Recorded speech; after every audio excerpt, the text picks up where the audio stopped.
Hey guys, I got a request to do Andrew Yang's website, so here we go. And let's see if I can spell his name. We're gonna do that one. All right, and so the first thing I'm gonna look for in the Google results here are the domain names above the article titles or the website name titles. So the first three ones are all the same site. So I know that I'm not going to be going to a site that is not related to him. The next one is Wikipedia, so it's pretty clear that one of these are all going to the same place and is the most accurate site. So let's go. All right, so he has a splash page here, which is fine. A lot of people have splash pages. I currently have a splash page on my site. He has an X up here, which is great, so you can get out of it. And then, let's see, so he has this continue to site area, but it's not very clear. I wouldn't know that that is a button if I was, a user going through the site, and I don't know, it could be copyright text and I would just ignore it. I wouldn't know to look down there. The only thing that's benefiting this is that there's only 3 tiny bits of text. And when I highlighted over that, you can see in the corner that there's a link to that. So this is also a button. So both of these things need to look more like buttons and not just text. Maybe he could go or have a button below it that says join us, or a button here that says continue to site. So we're going to go to this button and let's just review it. All right, so I'm going to go through the home page first. Everything looks good. There's this banner up here that is also a link to go there. I would maybe put an underline under that to make it look more like a link. Putting a button up here would be difficult. Something that looks like a button would be difficult up here in that small space. So just putting a line to make it look more like a link would be helpful. And you can actually click out of that, which is interesting. I'm going to do that because we're going to focus on just this site today. Cool. So you can change the language of the site. That's awesome. Oh no, but when I changed it back, it went back to the splash page. That's not good. It might just be a glitch. No big deal there. All right. So we have shop, donate. We have this hamburger menu that moves. You're gonna put in your email. I like the photos. This is something that I've been noticing on websites as I've been reviewing political websites, is that a lot of the Democratic candidates do not make direct eye contact with any of the photos of themselves on the site. Biden all looks down or to the side, or he's talking to someone. AOC, she doesn't make direct eye contact with the camera in any of those as well, which is fascinating from a psychology standpoint, because most of Trump's images are all of him looking at the camera. And usually when we think about psychology, someone making direct eye contact with you could be perceived as someone is being very honest and paying attention to you. However, looking away sometimes seems like, they're not paying attention. But in this case, in this political case, it makes them look more humble, which is interesting. And I mean, there has to be a lot of marketing logic behind this. There had to be a lot of tests that were done, especially since I keep seeing this very consistently across multiple sites for Democratic candidates. So just a little tidbit right there. Clear button. Awesome. This is not clear. I like that when you hover, it puts an underline, but let's just put an underline under there. Maybe make the state change with color when you hover over it, a hover state there. This is interesting. I like that it's kind of grayed out so it's not taking up the attention, but you can interact with it if you want. See, that looks like a button. I want to click that, but it's not a button. That's the button. Oh, I like that interaction. That was nice. Super clean. All right. Look, he's not making direct eye contact. I just can't get over it. I really want to know the study behind that. It's really interesting. All right.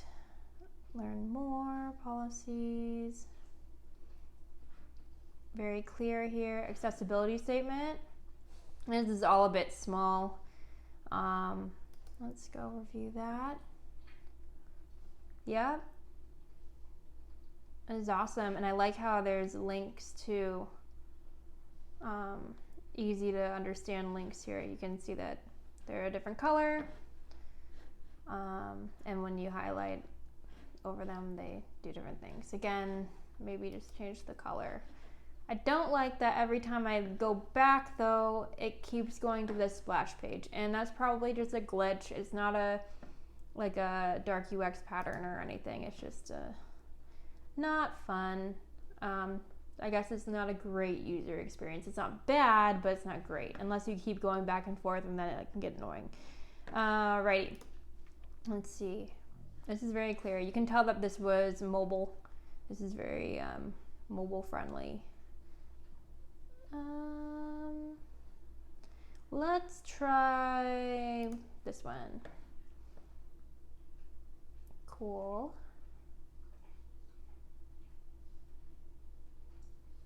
Lots of words here. Clear infographics. Okay, let's find this one. Featured versus all. That's interesting. Oh, wow. Okay, this is great. This is super clear. I haven't seen any other politician do this on their site based off the ones that I've reviewed, but this is really clear. Grouping them into filters that you can go in and click on from there. So let's choose education. And so those 12 came up, and let's see here. What do we want to click on? Increase teacher salaries. All right. So this is great. Very clear. A lot of information here.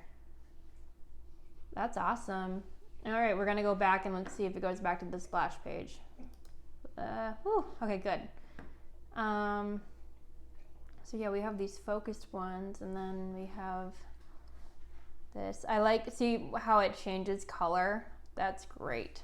All right, these as well. I love these little interactions. They're so smooth. Okay. No dark UX, no bad UX, except for the splash page and then the buttons. And I mean, I hate using the term bad UX,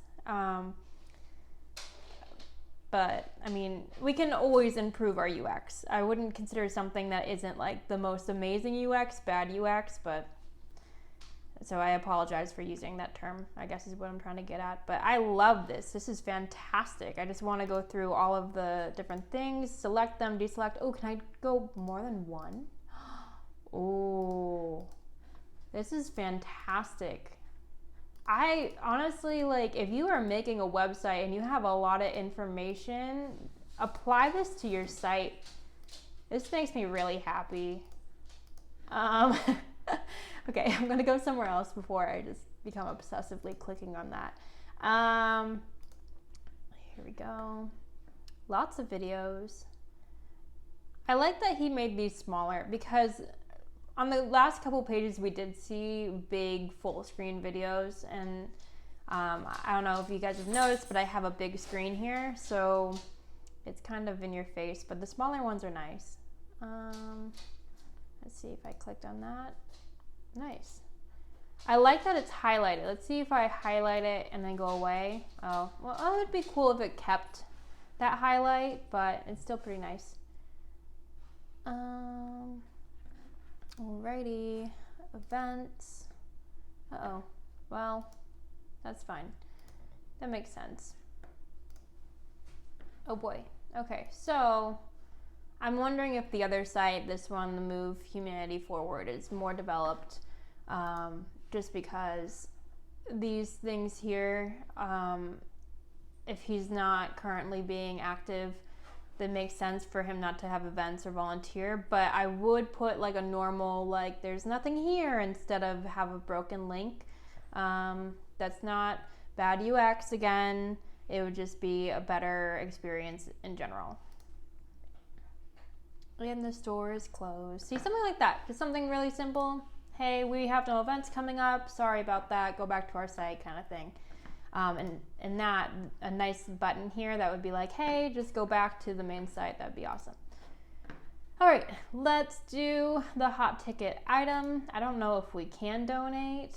Yeah, okay, so there's no option to donate because he's not running, which makes sense. I'm pretty sure that's illegal to do. Actually, I can't say that because I don't know if that's illegal or not, but I would assume it would probably be illegal to get donations when you're not running.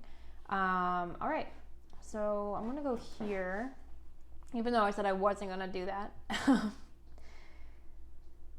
I'm just curious how different this site is.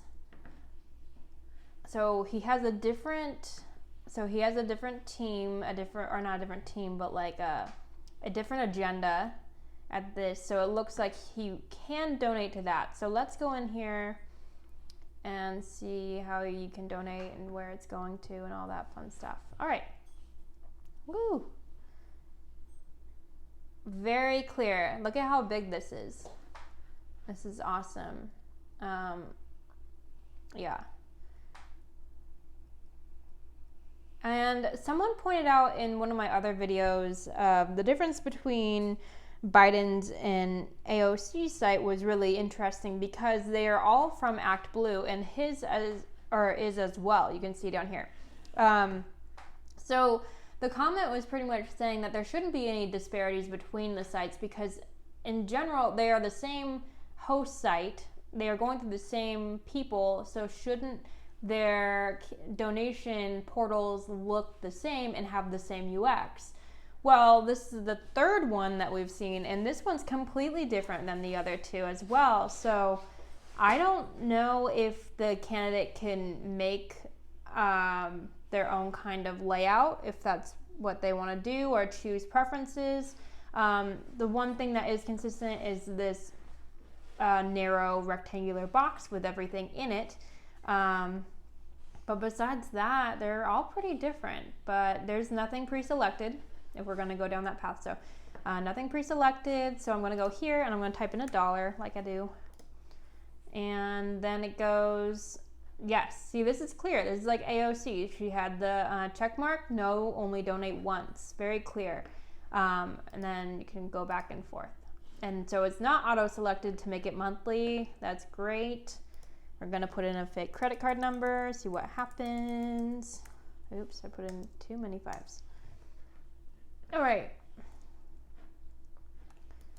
Oh, that's interesting. Okay, I'm not a fan of this. I mean, it's not great UX, but pretty much if I were to go back here, I don't know if it'll show again. Continue. Let's just reload it. Okay, $1, continue. Okay, so you see that these kind of look like links compared to everything else on the site. When we were looking at just words, they happen to be links. There's no indication that this is where you're going to fill in information. There's no line here. There's no box where you would fill it in. There's no asterisk that says that you need to fill these things in either. That's not fantastic. If I did not click on that, I wouldn't have known. So that's not great. And then it says that the email is required, which is another thing. Like, these look like buttons. If they look like buttons, I'm not going to click on them. Or if they look like just text that I have to read over, I'm not going to look at them either. Like, I'm just going to keep going. And that's kind of an issue here, that it should be clear that these are forms that you need to fill out. Let's put in my fake credit card number again. All right. Contact at uxwithmary.com. My name is Mary. I don't want to put in my cell phone. It doesn't look like that is required. Let's donate. It says invalid credit card number, which is what we expect. If I were to click on details, it does not let me go back there. So I can't click in between them and see what's to come. But yeah, so nothing shady here. I just would fix that input area because that's not clear. It's really not great. So, yeah, overall review. I mean, there were parts of his site that I went mad over. They were awesome. The interactions were fantastic. The filtering on his policies was something that I'm probably going to take and use on other sites myself. But there was some problems with buttons and defining what a button looked like and where you should click as a user. And then also these input fields on the donation page were not great. But besides that, I didn't find anything that would be considered dark.